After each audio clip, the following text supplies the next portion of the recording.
Ladies and gentlemen, welcome to Lucore Automotive. Clearly today, Derek and I are not at Lucore Automotive. Today we are at CIA Performance, the home of dynoing, at least for us. Today's gonna be an interesting day. We've got to set some numbers. This is your very first dynoing experience. Yep, I've never even seen one, so should be interesting. So what we're after today, Derek has his 2008 Subaru Impreza 2.5 5-speed manual single overhead cam NA car, which you have hopefully seen on our channel here. That's going to become the new Hot Rod Subaru build. We're actually building an entirely new motor to be able to make that thing work. But first, we want to set a baseline. And you're hoping for somewhere... My guess is 125. 125. And you're going 135. I'm saying 135. So we'll see. We'll see. It's not going to be earth-shattering, but no. We want to set a baseline. That way we can compare once we actually build the motor and see how much performance we get out of it. On the other side of that, I have my 1970 Pontiac LeMans. This is a 455, bored slightly over. It's got a 1972 455, 1976 6X heads. It's still a flat tappet camshaft, still a low-rise dual-plate intake manifold. We know what it made on an engine dyno, but we want to see what it does through all the drivetrain loss with the accessories and everything else. So that's why we're here. So, dyno day here at CIA Performance. Hopefully you guys are interested. Stay tuned. This should be entertaining.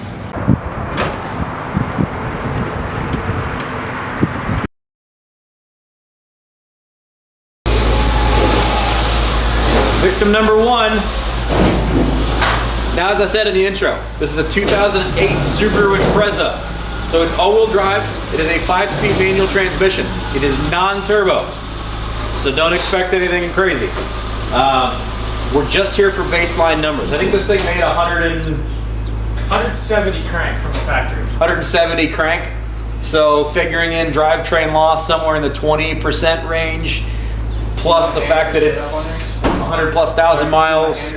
So, you know, we're gonna be excited about 135 horsepower. Yeah. That makes it. Do I still have dyno record for the least amount of horsepower? I think so. Okay. So, for future reference, if you're interested, I actually do own the record here on this dyno for the lowest amount of horsepower ever tested in my 1994 turbo Volvo wagon. That's a 2.3 liter 4-cylinder with a turbo on it, and only rear-wheel drive, and it only made 122 horsepower. So we're hoping Derek can actually make more power than me today. So anyway, this should be a pretty reasonably easy experience, pretty quick. That gentleman down there that's actually working, that's Eric. He is our wizard that does all of our tuning over here at CIA Performance and does all the dyno stuff for us. So he's gonna do all the stuff he does. I'm gonna shut up. We're gonna get this thing started, make some pulls, and we'll see what it makes. Hang around. And then we can make V8 noises with Pontiac. Yay.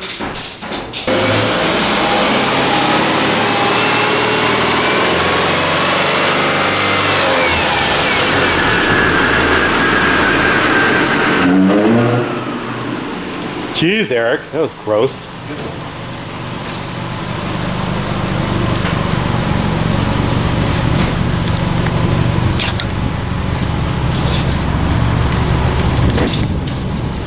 You may notice that it seems to be a bit three-tone on this side.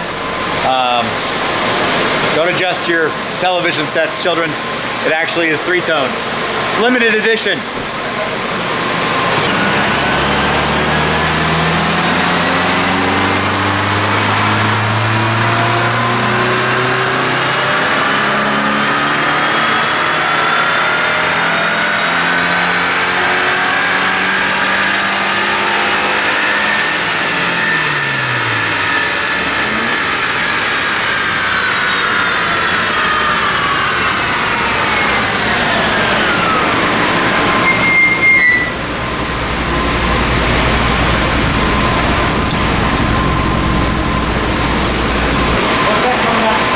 It's just water. That's just water. I checked.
What do you think?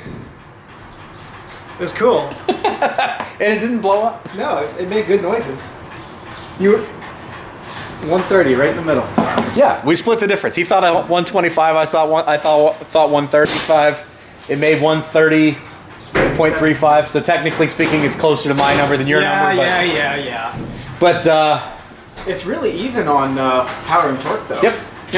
So the reason we're doing this is not obviously to break the world.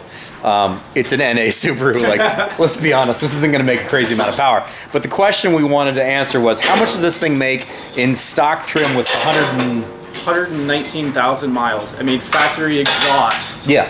Like, I have not done a single thing. No. I've never even put spark plugs in this thing. Okay. So it may have spark plugs that are 60,000 miles.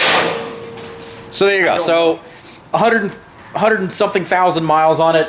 It made 170 from the factory. 170 crank. So, you know, that's actually honestly very healthy. That's our number 19. Our 19%. Bang, Right. there it is. 22% was. Right. So little bit. what's really important here is the fact that we have this graph so we can actually see this and compare this data to once we put this car together with a new motor.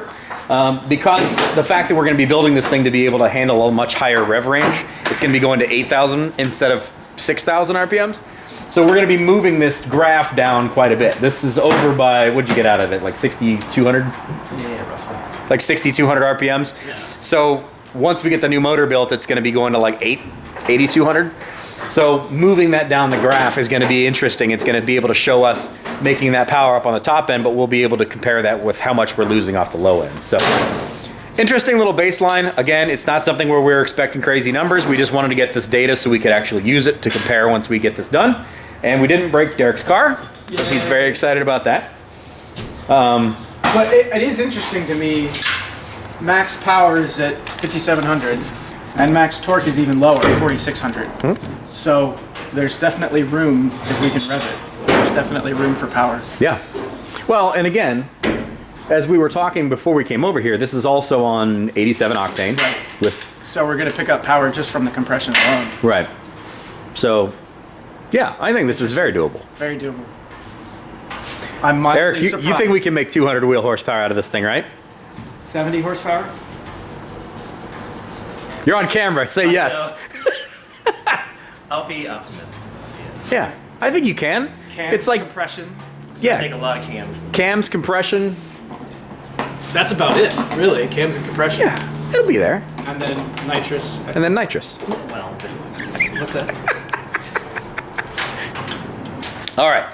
So the neat thing with their dyno here is it actually has the ability to adjust to wheelbases and the fact that obviously this is an all-wheel drive vehicle and that Pontiac is obviously not an all-wheel drive vehicle. So they have the ability to be able to do all sorts of different testing. When we got here, actually, they had a Hellcat on the dyno. So, you know, the ability to rapidly switch between different platforms and different kinds of vehicles is extremely, extremely handy. So Subaru is done. For those of you who are just here for the Subaru, you can now like, comment, subscribe, all that stuff.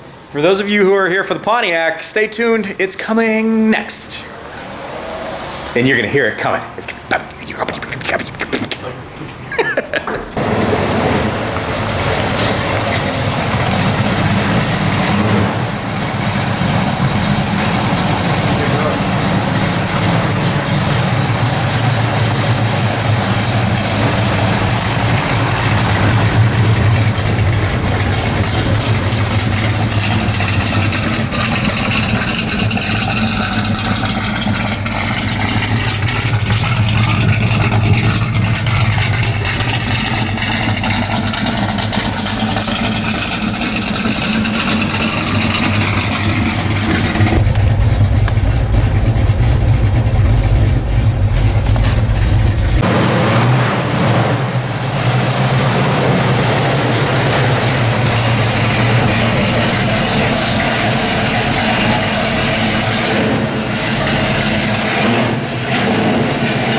That was just in third gear. That was just a third gear pull. It didn't even kick down. I know.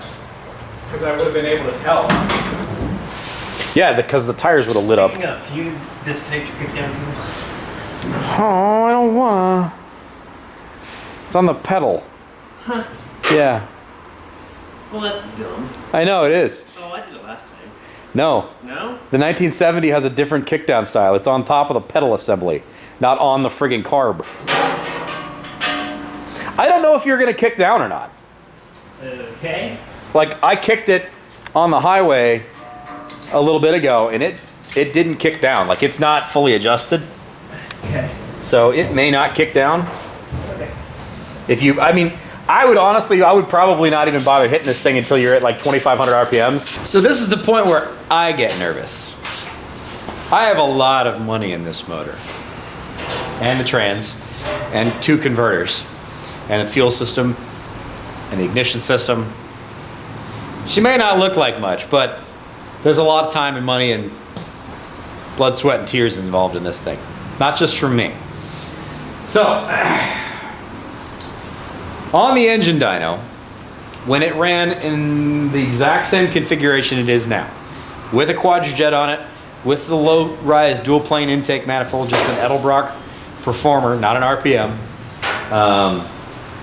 with no accessories on it, no water pump spinning, no nothing. It made 425 horsepower and 515 foot-pounds of torque.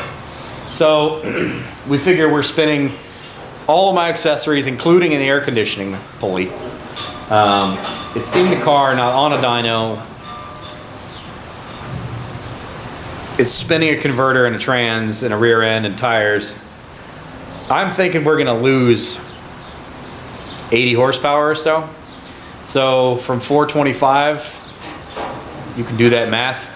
So yeah, we'll see what she makes. I'm just hoping she runs good and she makes the power we're expecting to see. We're not going to see anything weird. I'm also hoping the converter doesn't explode because that did recently happen, and I don't want that to happen again. And I also don't want to clean up their dyno. So for those of you who are interested in watching a dyno pull, thank you for being here.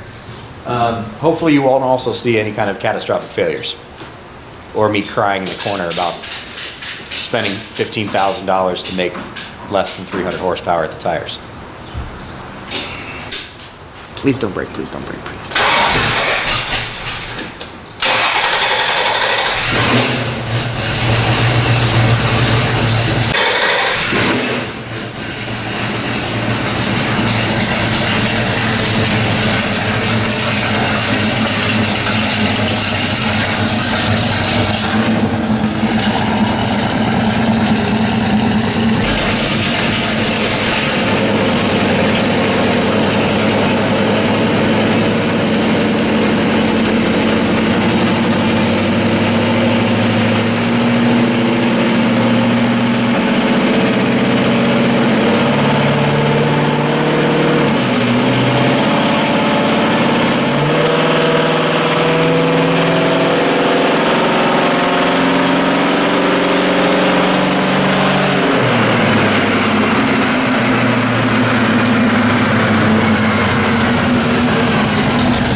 That little tube you see sticking in my exhaust is a sniffer. That way that he can get AFRs, he can see how good my air-fuel mixture is. Now this is running a Quadrajet, and it is jetted, set up for similar to like a 1972 455 HO, so it should be pretty damn close.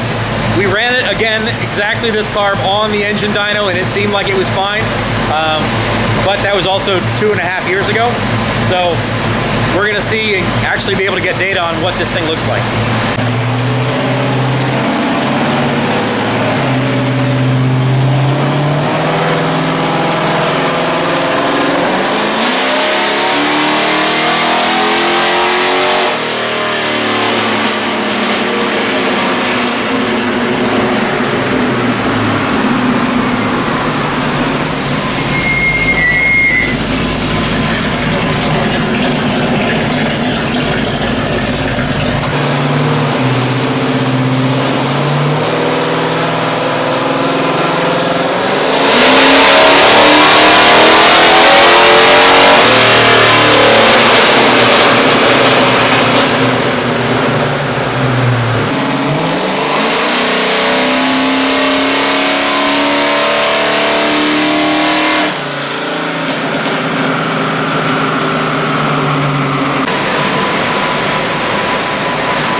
go. Here's our numbers.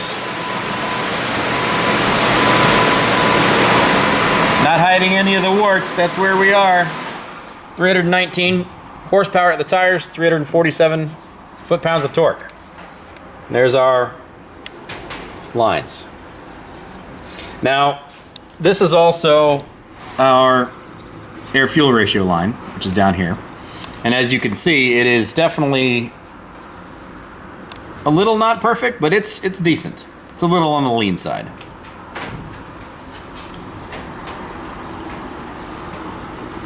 So what did we learn? Well, we learned that you can spend a whole lot of money and not make 400 wheel horsepower, but it does sound really, really good, and that's important. This is not a race car. Let me preface that right now. This is not a race car. This is a cruiser. This is something that sounds good, looks good. It's fun to drive. It makes fantastic noises. It makes people smile when you drive it around. Am I hobbling this motor? 100% yes. It's a 9.4 to 1 build, cast iron heads. It's got a choke down intake manifold on it. It's got a Quadrajet 880 CFM, roughly speaking, Quadrajet. So there are certainly things that I could do to make more power out of this motor, but that was never the intent. This is not a max power build. This is because I wanted to have a daily drivable, fun muscle car that I could drive and get really, really bad fuel economy in. So we did learn that we are losing 25% drivetrain loss. So, but that's also because I am driving tons of accessories. Now, also that those numbers on the dyno in the engine room, on the engine dyno, is not spinning a water pump. It's not spinning an alternator, a power steering pump. It's not spinning an AC system. It's not got an air filter on it. It doesn't have a converter on it. Doesn't have transmission on it. Doesn't have tires on it. Doesn't have any of that stuff. So that number that you see on the engine dyno is all real exciting, but what really, really, truly matters is what it actually puts onto the tires, onto the pavement, and that's what we know. So there are certainly things I can do here. I can honestly easily just swap out the intake manifold and make more power. We know that because when we put a very small half-inch spacer on this carburetor, exactly as it is now, it picked up horsepower. It lost torque, but it picked up horsepower. So yes, there are plenty of things that I could do, none of which I'm actually going to do because I'm actually very happy with how this car is running. I was hoping it was going to make a little bit more than it made, but we never know. Now there also is a question about the converter. This is a 25 to 2700 RPM stall converter. So there is some extra additional drivetrain loss that I'm probably losing there because of the converter that's in this car. So I may swap converters to something that's a little bit better. And this is also a non-lockup converter as well. So there's definitely power that's left on the table. And then when we figure that out, if we ever decide to do that, we'll bring it back over here and make Eric test it again. No problem. So again, Eric, sir, thank you very much. As always, I appreciate it. Appreciate it. These guys help us do what we do. Without the ability to test this stuff, without their ability to give us data, you're just kind of shooting in the dark and you're guessing and making adjustments and spending a bunch of money that you may or may not need to. But once we come over here, we can get some actual data, we can get some actual numbers. This is an extremely valuable service. It's not just to be able to put numbers on a graph. That's not what it's all about. You and I have talked about this a number of times. Every time. This is a diagnostic tool. You can figure out what you need to figure out. You can see what your weak points are. You can see where you are. Then you can make a plan going forward versus just kind of guessing and checking and throwing a bunch of money at it. So, what do you think? First dyno experience. It's cool. Mine makes better noises than yours. Yours does, yeah. Yeah, sounds better. When it stands up like that and just makes American sounds. The last run, I stood in front of it, back behind the fan, and that was aggressive. when you see this car, then it just gets really loud and goes like that. Yeah. Yeah. That's why we like hot rods. Yeah. One day. Right. I'll have to get myself one at some point. They're expensive toys.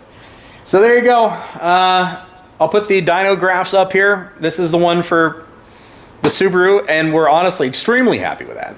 I'm a little surprised. I didn't think... Pleasantly surprised. Yeah, I mean, like you can Google the drivetrain losses, and we're within like 5 horsepower of factory. Right. After 100. After 100 and almost 120,000 miles. Right. So, I'm pleased. I'm happy about that. You are 100% on board with the fact that we're going to make 200 horsepower on the tires. One way or another. He's not really 100% on board. Don't let that smile fool you. He's not on board. It'll do it. Yep. It'll do it. It'll be good. Otherwise, I mean, you got nitrous bottle over here, so. Right. Or we'll just put a little extra spicy fuel in it. Give it a little extra time, a little extra spicy fuel. It'll get there.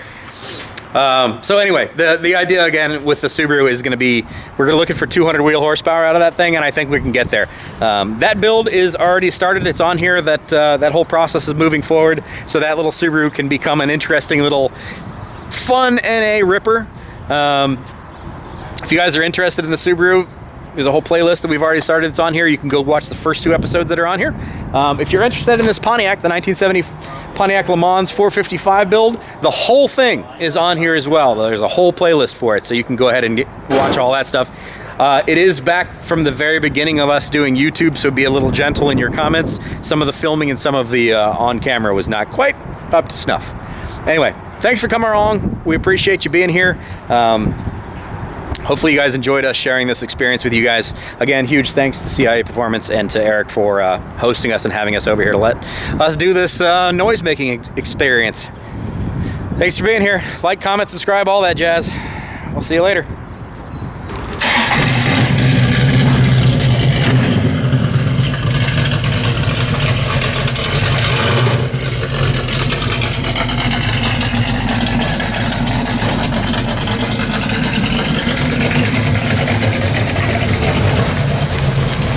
Oh yeah, and the best part of the day, we get to drive them both home, because neither of them broke. It's really something to be said for that. We'll see ya.